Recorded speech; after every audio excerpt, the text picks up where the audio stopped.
If you're enjoying this tale from the Old West, please hit that like button and subscribe to our channel for more stories of courage, heartbreak, and redemption from the frontier. Your support helps us bring these forgotten voices back to life. The autumn wind howled through the canyon walls of Cedar Ridge, carrying with it the scent of dying leaves and the promise of a harsh winter ahead. In the heart of this forgotten frontier town, where wooden buildings leaned against each other like tired old men, the sound of hammer against anvil rang out with mechanical precision. Each strike echoed through the dusty streets, a rhythm that had become as constant as the sunrise itself. Thomas Brennan stood hunched over his forge, his weathered hands gripping the hammer with the desperation of a man trying to forge away his memories. Sweat dripped from his grizzled brow onto the red-hot iron, creating small puffs of steam that vanished into the smoky air. His shoulders, once broad and proud, now carried the weight of 3 years of grief. The blacksmith's apron, stained with soot and time, hung loose on his diminished frame. The workshop itself told the story of a man who had once taken pride in his craft. Tools hung neatly on wooden pegs, each in its designated place, yet dust had settled on many of them. The forge glowed like a dying star in the center of the room, its flames casting dancing shadows on the rough-hewn walls. Outside, the October sky threatened rain, and the wind rattled the loose boards of the building. Thomas paused in his work, wiping his hands on a rag that had seen better days. His eyes, once bright with hope and purpose, now held the hollow look of a man who had lost everything that mattered. The silence that followed the cessation of his hammering seemed to press down upon him like a physical weight. In that silence, he could almost hear the ghost of his daughter's laughter. Margaret had been his world. After his wife Sarah died birthing their second child, who lived only 3 days, Thomas had poured all his love into raising his daughter. She had been 17 when she married young Samuel from the next town over, her face glowing with the same radiant smile that had once belonged to her mother. The wedding had been the last truly happy day of Thomas's life. The memory of that terrible night still haunted him. The frantic knocking at his door, Samuel's tear-stained face, the desperate ride through the darkness to reach Margaret's bedside. He had arrived too late. Both Margaret and her unborn child had slipped away into the darkness, leaving Thomas alone with a grief so profound it threatened to swallow him whole. The town of Cedar Ridge had watched their blacksmith retreat into himself. Where once he had been a cornerstone of the community, quick with a joke and always willing to lend a hand, now he spoke only when necessary. His work remained excellent, but the joy had gone out of it. He hammered iron with the same methodical precision he used to bury his sorrow, each strike an attempt to beat the pain into submission. Sheriff Morrison, a man whose moustache had turned grey from years of keeping peace in a lawless land, often stopped by the forge, not for work, but out of concern for his old friend. The two men had fought side by side during the Apache raids 5 years earlier, and Morrison had never forgotten how Thomas had saved his life that bloody afternoon by the river. On this particular October evening, as the shadows grew long and the temperature dropped, Morrison pushed through the heavy wooden door of the smithy. The warmth hit him immediately, along with the familiar smell of coal smoke and hot metal. Thomas looked up from his work, his eyes reflecting the orange glow of the forge. "Evening, Tom," Morrison said, removing his hat and running his fingers through his thinning hair. "Thought you might want to know there's a wagon train coming through tomorrow. Word is they might need some repair work done." He paused, studying his friend's face. "Could be good for business." Thomas nodded curtly and returned to his hammering. The rhythm resumed, each strike precise and measured. Morrison watched for a moment, recognizing the signs of a man trying to work himself into exhaustion. It was a familiar pattern, one that had played out countless times over the past 3 years. The next morning dawned grey and cold, with clouds hanging low over the mountains like a shroud. The wagon train that Sheriff Morrison had mentioned rolled into Cedar Ridge just after sunrise, their wheels creaking and groaning under the weight of families and their possessions. The oxen snorted and stamped, their breath visible in the crisp morning air. Thomas watched from his doorway as the travelers made their way down the main street. There were perhaps 20 wagons in all, carrying families headed west in search of new opportunities. Children peered out from beneath canvas covers, their eyes wide with excitement and fear. The adults walked beside the wagons, their faces etched with the weariness of months on the trail. It was then that Thomas noticed the woman walking alone near the rear of the train. She was young, perhaps 25, with auburn hair that caught what little sunlight filtered through the clouds. But it was her condition that drew his attention. She was clearly with child, her belly round beneath the faded blue dress she wore. What struck him most, however, was the way she carried herself, her head held high despite the obvious hardship of the journey. Beside her walked a woman of perhaps 50, her face hard and angular, with the kind of cruel beauty that had long since curdled into bitterness. This older woman's fine clothes, though dusty from travel, spoke of wealth and status. She kept a firm grip on the younger woman's arm, guiding her with the kind of possessive control that made Thomas's jaw tighten. The wagon train master, a grizzled man named Collins, whom Thomas had met on previous occasions, approached the smithy with a list of needed repairs. As they discussed the work, Thomas found his attention repeatedly drawn to the two women. The older woman was speaking harshly to the younger one, though he couldn't make out the words. The pregnant woman's responses were limited to nods and gestures, her hands moving in patterns that Thomas slowly realized were sign language. Collins followed Thomas's gaze and spat into the dust. "Sad story, that one," he said, his voice low. "The young one's deaf, name's Elena, been traveling with her stepmother since St. Louis. Mrs. Hartwell, the older woman, she's been trying to find someone to take the girl off her hands, claims she can't afford to keep her, especially with the baby coming." Thomas felt a cold anger rise in his chest. "Take her off her hands," he repeated, his voice dangerously quiet. "She's been asking around at every stop looking for someone willing to, well, to buy her, I suppose." "Like she's livestock," Collins shook his head in disgust. "The girl's sweet enough from what I can tell. Works hard, doesn't complain, but Mrs. Hartwell seems determined to be rid of her before they reach California." That evening, as the wagon train made camp just outside town, Thomas found himself walking among the travelers. He told himself he was simply checking on the repair work that needed to be done, but in truth, he was drawn by something he couldn't quite name. The sounds of the camp washed over him, children laughing, women preparing meals, men discussing the road ahead. He found Elena sitting alone beside a small fire, her hands busy with some mending. In the flickering firelight, her face held a serene beauty that reminded him painfully of his daughter. She looked up as he approached, and he saw intelligence in her dark eyes, along with a wariness that spoke of recent hardship. Thomas had learned some basic sign language years ago from a traveling preacher who had been deaf, and he tentatively signed a greeting.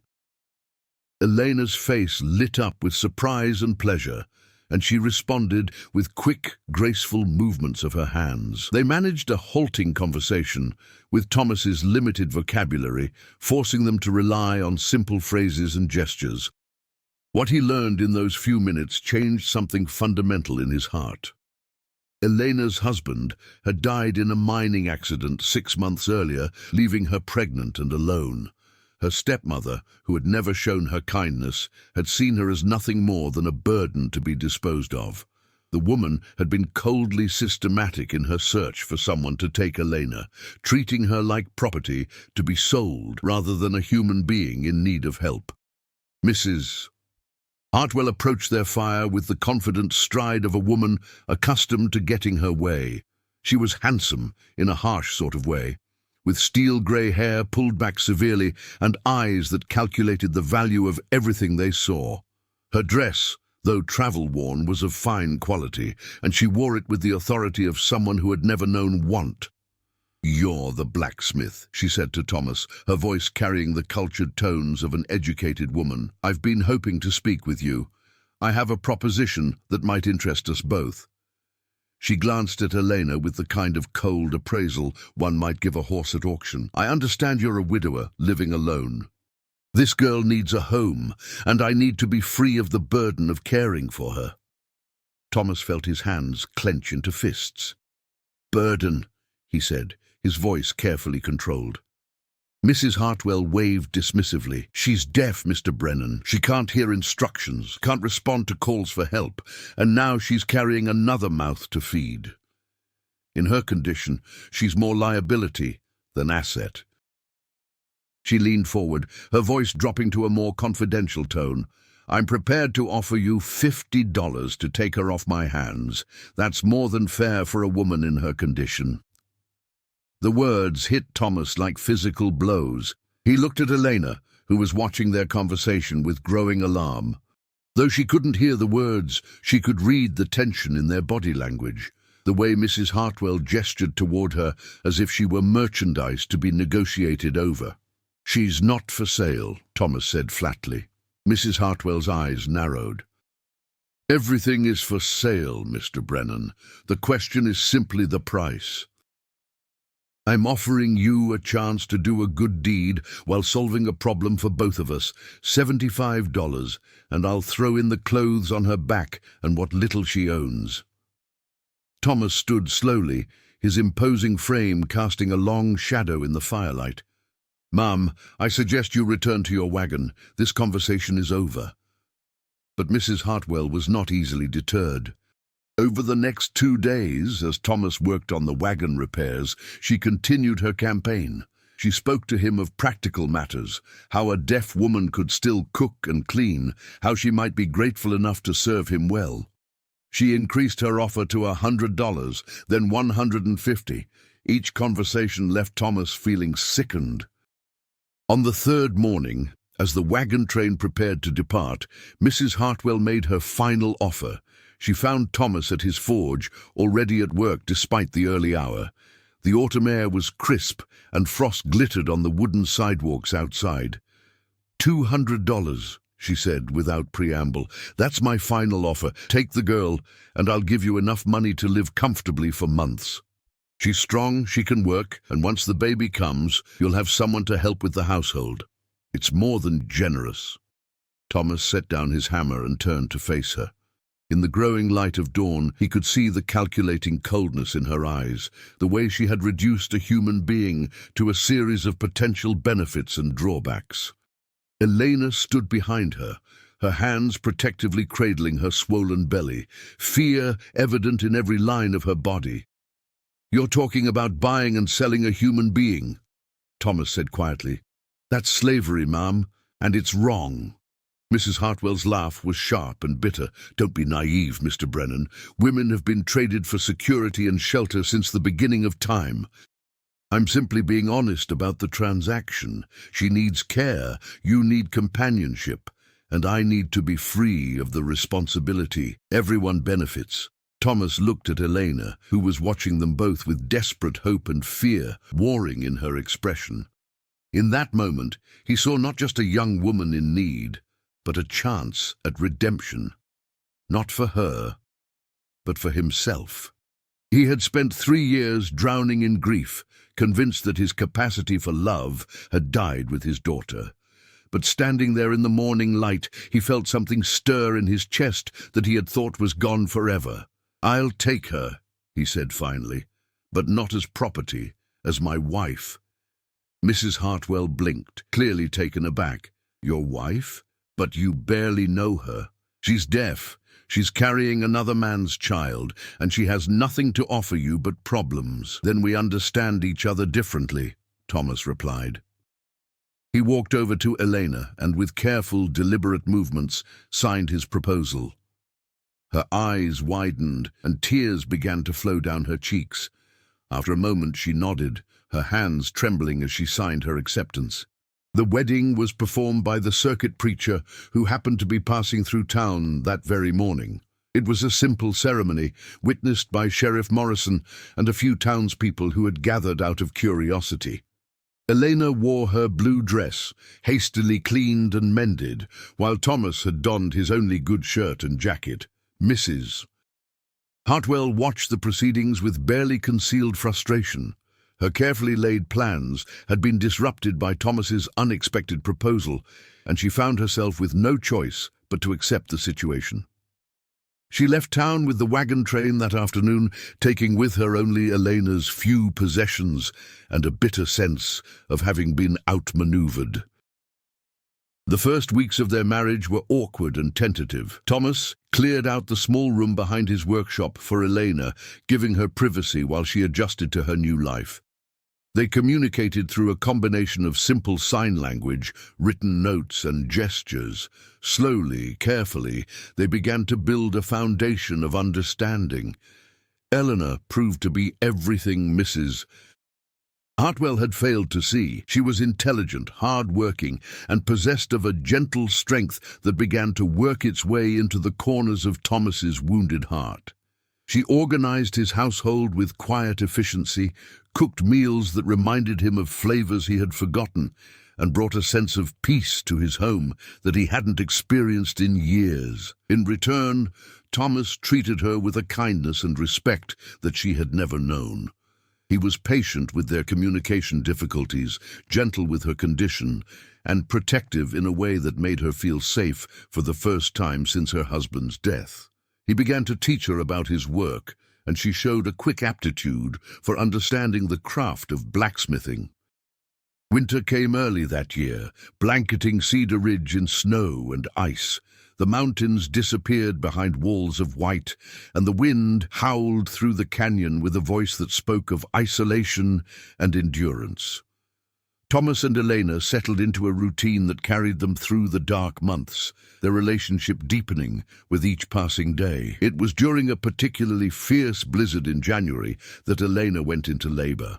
Thomas, who had assisted at enough animal births to have some idea of what to expect, found himself terrified by the reality of human childbirth. The local doctor was snowed in 3 miles away, and the midwife lived on the other side of the canyon, unreachable in the storm. Elena bore her labor with the same quiet strength she brought to everything else. Thomas held her hand, wiped her brow, and whispered words of encouragement that she couldn't hear, but seemed to understand. When the baby finally arrived, a healthy boy with dark hair and strong lungs, Thomas felt something break open in his chest that had been frozen for 3 years. The child was not his by blood, but in every way that mattered, he became Thomas's son. They named him Samuel, after Elena's first husband, and Thomas held him with the same wonder and terror he had felt when Margaret was born. Elena, exhausted but radiant, watched her husband cradle their son with tears of joy streaming down her face. As spring returned to Cedar Ridge, the town began to notice the changes in their blacksmith. The hollow look was gone from his eyes, replaced by something that resembled hope. He smiled more often, took pride in his work again, and was seen walking with Elena and the baby on Sunday afternoons. The sound of laughter occasionally drifted from his workshop, a sound that many had thought they would never hear again. Elena, too, blossomed in her new life. Her pregnancy had given way to the glow of new motherhood, and her confidence grew with each passing day. She learned to navigate the town despite her deafness, forming friendships with other women who admired her strength and gentleness. She became known for her skill with herbs and healing, knowledge she had gained from her grandmother before her stepmother had driven her away. The baby grew strong and healthy, his bright eyes taking in the world with the curiosity of a child born into love.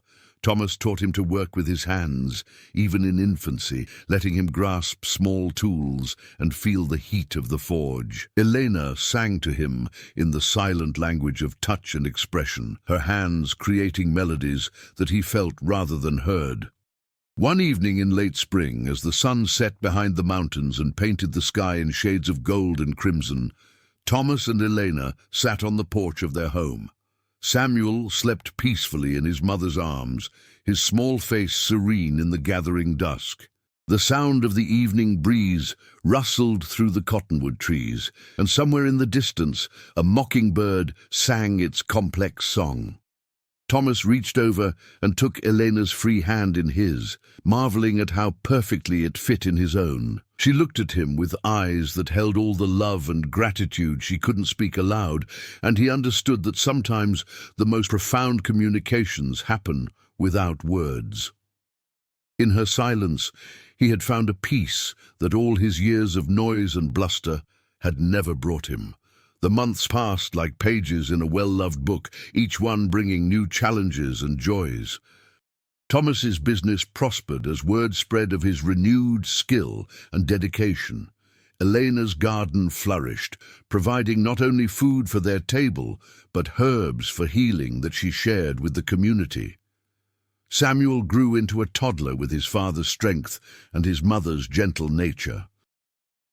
When autumn returned to Cedar Ridge, bringing with it the anniversary of their first meeting, Thomas and Elena walked together to the small cemetery on the hill above town. There, beneath a simple stone marker, lay Margaret and her unborn child.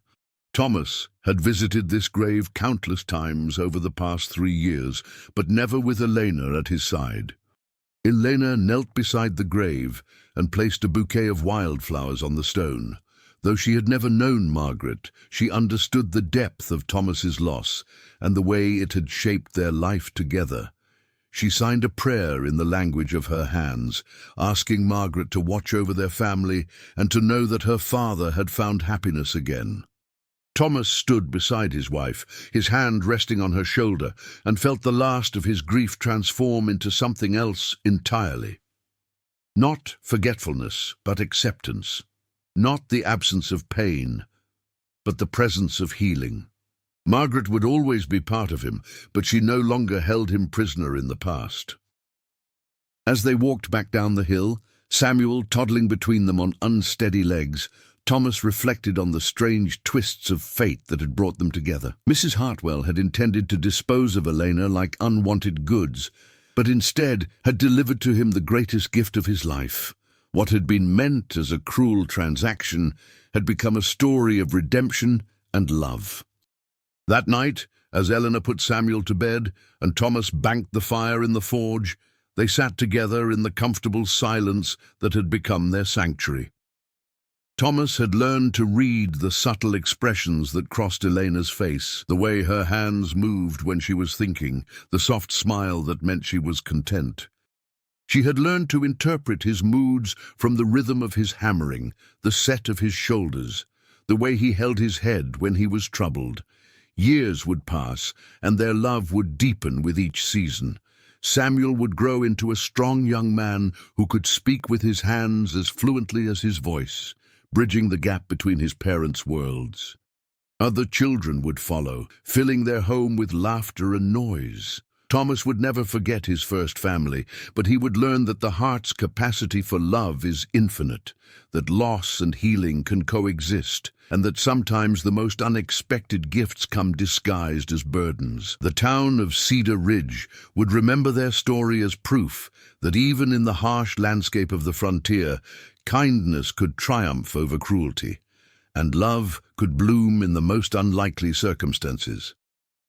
Elena would become a beloved figure in the community, her gentle strength inspiring others to see past differences to the humanity beneath. Thomas would be remembered not just as a skilled craftsman, but as a man who had the courage to choose love over loneliness, hope over despair. In the end, what had begun as a transaction born of desperation and prejudice had become something far more precious, a testament to the power of human decency and the possibility of redemption. The widowed blacksmith and the deaf woman had found in each other not just companionship, but a love that would echo through the generations, a legacy written not in stone, but in the lives they touched and the children they raised. As the seasons turned and the years passed, their story would be told and retold around the hearths of Cedar Ridge, a reminder that even in the darkest times, there is always the possibility of light. The sound of Thomas's hammer on the anvil would continue to ring through the town, but now it carried a different rhythm, not the desperate beating of a man trying to forge away his pain, but the steady, purposeful work of someone who had found his way home. Now I want to hear from you in the comments below. What do you think would have happened if Thomas had refused Mrs. Hartwell's offer entirely? Would Elena have found happiness elsewhere, or would she have been trapped in a life of servitude?